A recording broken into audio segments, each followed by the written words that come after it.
Allô tout le monde! Aujourd'hui, on se retrouve pour une vidéo qui m'a été demandée sur Facebook.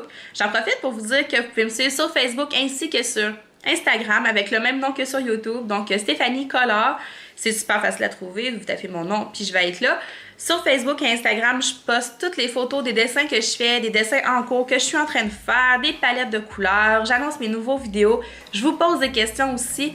Donc, c'est vraiment la place pour communiquer avec moi le plus facilement, le plus rapidement. C'est Facebook et Instagram. Donc, cela dit, la vidéo d'aujourd'hui va porter sur le pastel sec. C'est un médium qui peut être un petit peu intimidant quand on ne sait pas trop comment l'utiliser, mais une fois qu'on a la bonne technique, une technique qui nous correspond, ben là, c'est super facile de faire des beaux dessins avec ça. On peut remplir des coloriages qui ont l'air un petit peu plus vite des fois. Avec la pastel, c'est super rapide, le résultat est super beau. On peut aussi faire des fonds plus rapidement qu'au crayon de bois. Au crayon de bois, c'est sûr, ça se fait, c'est beau, mais c'est plus long. Tandis qu'au pastel sec, c'est beaucoup plus rapide. Je vais vous présenter ma technique, je vais vous parler un peu des autres techniques qu'on peut utiliser. Je vais vous montrer aussi le matériel que je prends pour faire la pastel, ainsi que quelques exemples que j'ai déjà fait pour vous montrer un peu tout ce qu'on peut faire avec la pastel. Parce qu'on peut faire autre chose que juste un gros fond bleu, hein. On peut faire plein d'autres choses. Donc, c'est ça qui vous attend dans la prochaine vidéo. Donc, je prends celle-là qui est dans une petite boîte. C'est 48 petits bâtons de pastel. Une question de goût, il y en a qui vont préférer des gros bâtons.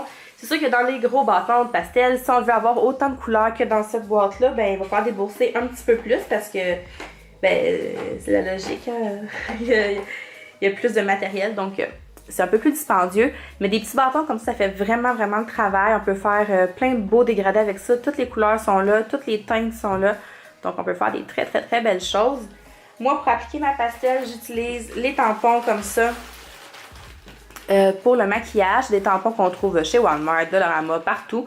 Ça coûte pas cher, il y en a 100, ça se traîne bien. Il y en a qui vont utiliser des papiers mouchoirs ou des papiers essuie-tout, mais moi, je préfère les tampons. C'est vraiment une question de goût. Et puis, ce qui n'est pas obligatoire, mais qui est très, très, très pratique, c'est le fixatif comme ça à pastel. Ça évite de tacher le dessin qui est de l'autre côté. Donc, on fait notre dessin, on met notre pastel, puis après, on vient appliquer le fixatif partout sur notre dessin. On laisse sécher, puis ça, quand tu vas faire le dessin de l'autre côté ou les prochains dessins, tu vas appuyer, puis ça va pas venir tacher ton autre côté de page. Donc, c'est vraiment pratique. En plus, ça vient ressortir les couleurs, c'est vraiment beau. C'est pas obligatoire, mais comme je vous disais, c'est quasiment un indispensable. Avant d'y aller avec les techniques, je voulais vous montrer un peu quelques coloriages que j'ai fait avec la pastel. Donc, celui-là ici que j'aime beaucoup, j'ai fait comme des espèces de traînées de poudre, là, je sais pas trop comment appeler ça, mais c'est pour vous montrer qu'on peut faire autre chose que juste des fonds complets. On peut faire là, quelques sections d'un dessin, puis ça vient faire un super beau rendu. Donc, j'ai celui-là. Je voulais vous montrer aussi des dessins, parce que j'ai pas nécessairement fait le fond, mais j'ai fait le dessin en tant que tel avec la pastel. J'avais mis des post-it, puis le chat les a tout enlevés. Donc, il faut que je le retrouve. Donc, lui, c'en est un. Le visage a été fait au pastel brun. Ça a été beaucoup plus rapide que le faire au crayon. Mais le brun pâle, dans le fond, partout ce qu'il y a du brun pâle, c'est de la pastel. J'ai fait la même chose avec mon petit singe ici. Le brun pâle, c'est également de la pastel. Mais plus souvent qu'autrement, ce qu'on fait avec notre pastel, c'est des gros fonds complets. Dans le livre de Disney ici de princesse, j'en ai fait deux. Un comme ça, où ce que lui, j'ai vraiment voulu faire des taches de couleurs. J'ai pas étendu, j'ai vraiment fait des ronds de couleurs. Ça peut être une façon de faire. Sinon, j'en ai un autre, un petit peu plus loin. Ouais, c'est pas pratique, pas de post-it. Ah, il est juste là, j'ai passé tout droit. Donc lui, j'ai fait un dégradé, mais je suis partie du centre au lieu de partir des bouts. Ça peut faire un autre genre de fond. Et puis sinon, ben, les fonds qu'on est le plus habitué de voir, c'est vraiment des fonds complets comme dans Jungle Magique ici. Comme lui. C'est vraiment un dégradé qui imite un peu une espèce de ciel ensoleillé jusqu'au gazon. Ça met beaucoup de profondeur dans un dessin. celui-là. Ou encore lui. Donc ça fait des fonds vraiment, vraiment complets. C'est pas long à faire. Et, le résultat est là. Maintenant, si on parle de technique, je vais me dépêcher avant que mon chat attaque mes crayons. C'est vraiment, vraiment facile. Moi, comment je fonctionne dans le fond, c'est que je prends un papier brouillon. À côté, je mets mon dessin que je suis prête à colorier. Je viens prendre une couleur. Je me fais vraiment attaquer par mon chat.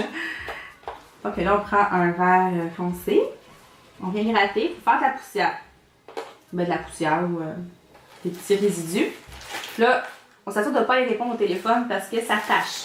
Ben, ça tâche. Ça se lave, mais on est crotté. Je prends mon petit tampon, puis là, je vais venir ramasser la poussière que ça le fait. Puis là, toujours en mouvement circulaire, je viens appliquer ma pastel.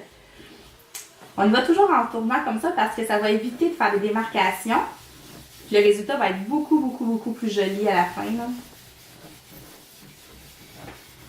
Comme ça.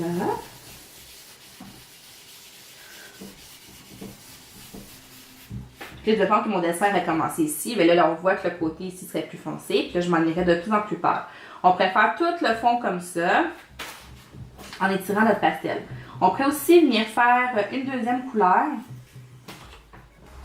On fonctionne de la même façon. On vient faire de la poussière. Moi, je prends le même tampon.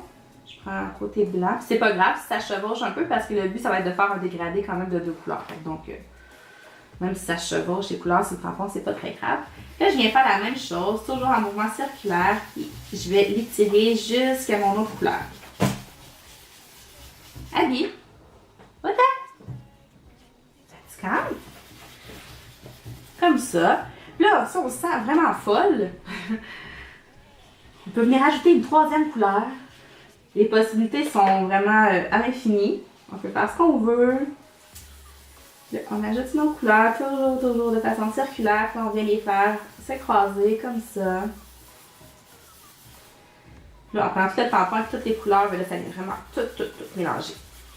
Comme ça. Fait que ça peut faire un super de beau fond.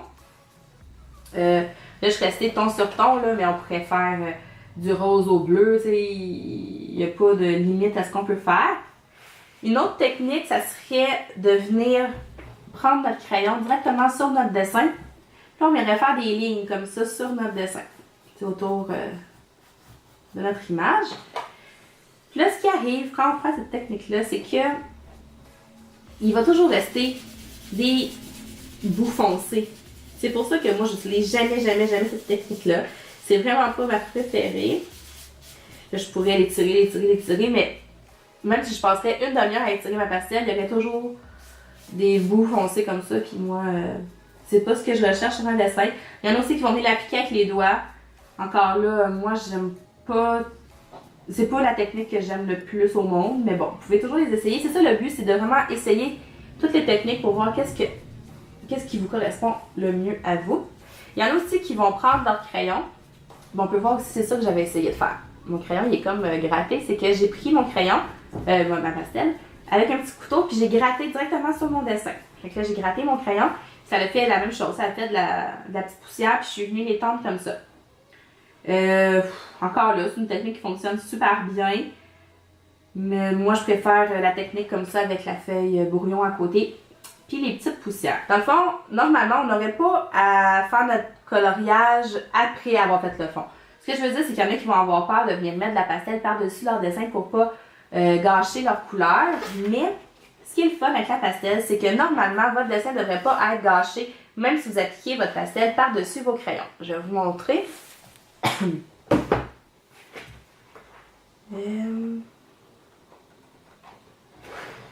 Moi ici, j'ai tout fait mon dessin en premier. J'ai mis mon crayon partout, les couleurs que je voulais mettre. Et ensuite de ça, je suis venue mettre ma pastel. Donc, si on regarde vite, il n'y a pas vraiment de place où ce que ma pastel a embarqué par-dessus ma couleur. Même à des places où c'était plus pâle, la pastel n'est pas nécessairement venue gâcher ça. Peut-être ici, parce que j'avais vraiment fait un dégradé vers le blanc. Donc, le blanc est un petit peu taché par le orange. Mais sinon, il n'y a pas vraiment de problème à faire le fond après. Sinon, si vous préférez quand même faire votre fond en premier, vous pouvez le faire. Puis ensuite, vous pouvez venir effacer où est-ce que vous coloriez. Moi, je trouve ça vraiment long comme façon de faire, mais c'est faisable, vous pouvez le faire. Il faut venir effacer chaque petite fleur, chaque petite tige, chaque petite feuille. C'est faisable, mais c'est plus long.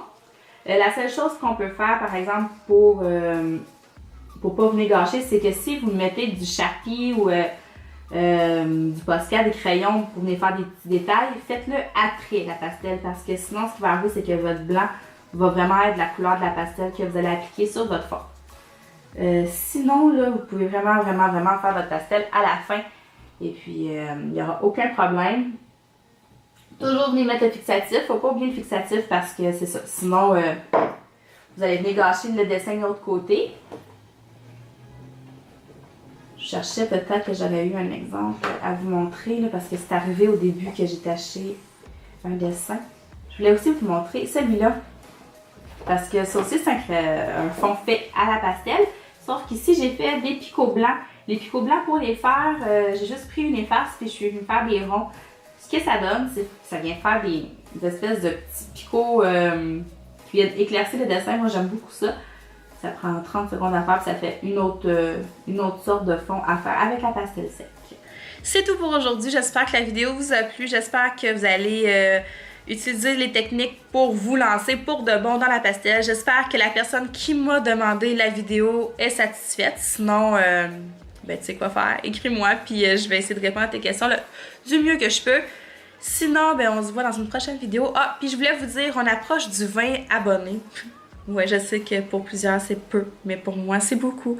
Donc pour 20 abonnés, je pense faire peut-être un coloriage accéléré ou un tag coloriage qui s'est promené un peu sur YouTube il y a quelques mois. Je l'ai récupéré puis je me disais que ça pourrait peut-être le fun de le faire. Donc dites-moi ce que vous préférez, un coloriage accéléré ou sinon un tag, dites-moi ça puis je vais vous le faire. Alors on se voit très bientôt. Bye bye!